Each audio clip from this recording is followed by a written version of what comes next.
Good morning, teacher. Good morning, teacher. Good morning, teacher. Good morning, good morning. Sit down. ഇന്ന് ഉച്ചക്ക് class test ഉണ്ട്. തലവേദന ഉണ്ട് എന്ന് പറഞ്ഞിട്ട് വീട്ടിലേക്ക് പോയാലോ ഉച്ചക്ക്? ടീച്ചറെ ഞാൻ വീട്ടിൽ പോട്ടെ, എനിക്ക് തലവേദനയാകുന്നു. എന്നാ വീട്ടിൽ പോട്.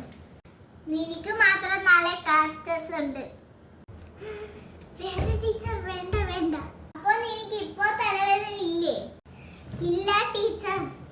എന്നാൽ നീ വീട്ടിൽ പോകണ്ട. ബാക്കി എല്ലാവരും റഫ് ബുക്ക് എടുത്തേ. ലാമിക്ക് നാളെ ക്ലാസ് ടെസ്റ്റ് ഉണ്ടാവും.